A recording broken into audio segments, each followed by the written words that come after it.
Hello again. Welcome back to the restoration of this Pi, Cambridge, England. In the previous video, which I apologise for, it cut out again. I don't know why. I'm really getting the shits with this camera. I mean, it only cost me 180 bucks, so I might have to maybe buy something around 500 that might be better. But anyway, we'll see what happens with this one. But anyway, back to this radio. I did plug it in and put it on dim bulb, and the dim bulb lit up like a Christmas tree and wouldn't go out. None of the tubes would light, so there's obviously a short. So I tracked it down, and if we look over here, we've got this big capacitor. That's a dual capacitor inside, 30 microfarads each, and this one here, that's 15 microfarads. They basically turned into resistors. So I'll replace the caps and that, and I'll just flip the radio over.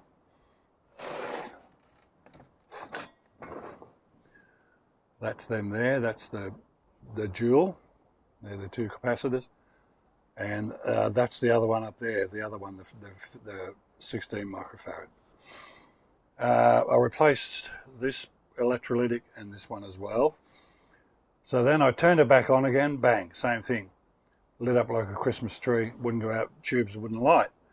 So I thought, okay, there's another short. Anyway, I tracked it down, and was this capacitor here that I just got sitting up loose, but I'm going to fix it up. I just did that for the benefit of the video so you could see. That was basically shorted out and turned into a resistor as well. As soon as I changed that, the thing come to life, no problems. So since then I've replaced, there's the coupling capacitor, this one here, that's 0.02. Replace this capacitor, some of these resistors here, one there on where the aerial comes in. I've still got nearly all the resistors in this thing are out of whack. So I have to do them now. This big one up here, well, not big one, but this red, green, that's 2.2 meg. I don't have any, so I'm going to have to order. And there's a bunch of other ones here. This one, and this one, which I don't have. I did have a big order, excuse me. I did place an order for capacitors and resistors about a month and a half ago. Got them all, but these are different values, so I'm going to have to order those in as well. So the radio is operating now. So I'll just turn this over. Got a couple of these capacitors like this one here. Got a color coded, but that's no problem. That one there is green, brown, black, which is what, 50 picofarads, I think, from rough guess. Anyway, or 51. I turn this over. I'll replace this capacitor here, which was, I'll show you. Let me find it in here. Which was this one here. This one, look at it. That was the one that this green cap I replaced with. It works fine. Some people probably be saying, oh, what are you using green caps for? But anyway, so let's power this thing on. It's on full power because it's been I had it running for 2 hours on full power, no problems. Just having a drink of my coffee. Takes a little while to heat up. Here she comes. When I was a kid, he said they've always spoken English to us. What were the languages that their parents were speaking? That's ABC. That's amazing. How do you fall in love with somebody who speaks another language? Well, they have to be really sexy, I imagine. So let's go down here.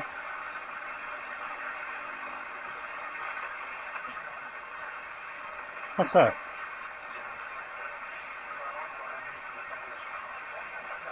Oh, that's 3 channels, 2 channels.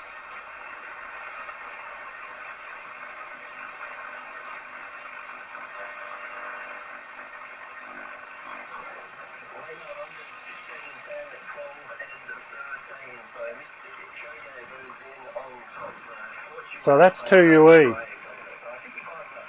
Now the off on is this, see, but it's also bass treble.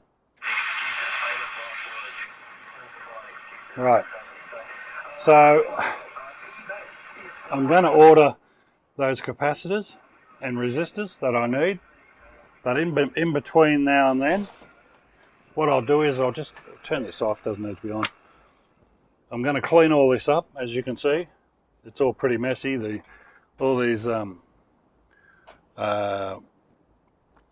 chassis mount capacitors are all corroded and so on and so forth. All these, clean the chassis, clean the tuning capacitor up, get that nice and tidy. Spray paint the chassis, because I'll have to get all that rust off first, obviously, and repaint the transformer, get the rust off first, and this one as well, the output transformer. So other than that, I'm pretty happy with the radio. The speaker seems to be alright, it's not rubbing, it's okay. I'm going to try, I've got a bigger speaker there, I want to see if that makes any difference, because it works okay, but I'm not overly happy with it, but it might have to do, or I'll buy a new one, but I'll see, but I don't know yet. I'll see how the big 12-inch one goes on it. Now, what else? This thing, I'm not going to align this radio. There's no point, because this radio it's all to do with Europe. All the radio stations on it are all Europe and different countries. There's nothing on there about Australia. No New South Wales, South Australia, Victoria, nothing. So I'm not going to bother aligning it. But what I will do is I will tune it for sensitivity, and so that's no problem. That's easy enough. But I'll do that on the video. And the other thing is, normally you would tune also, if I lived in Sydney, I would tune for selectability.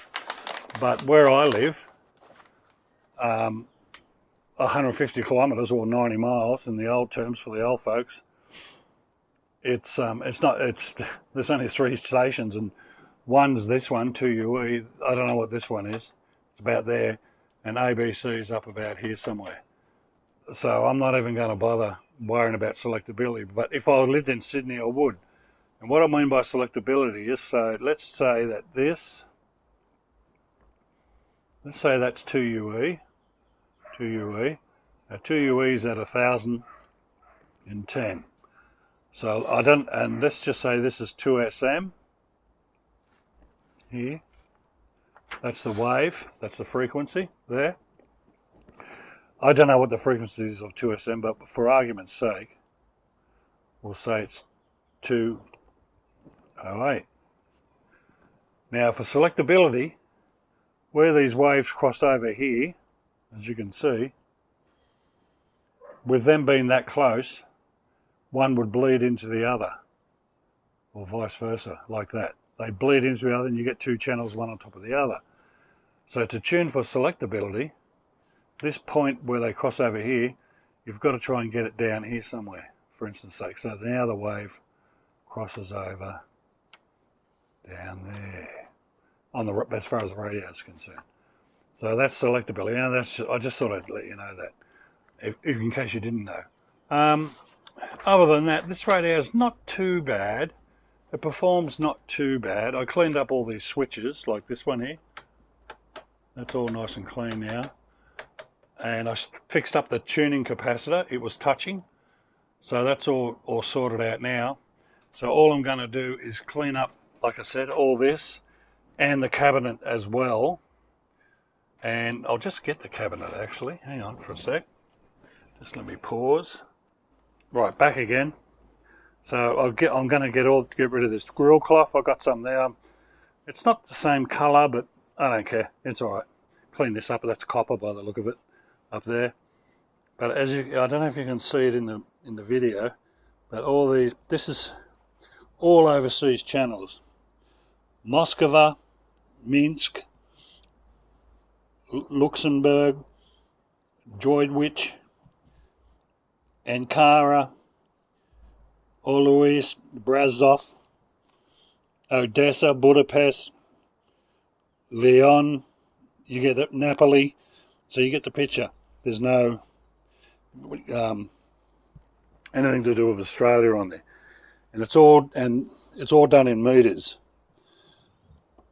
So it's all meters here.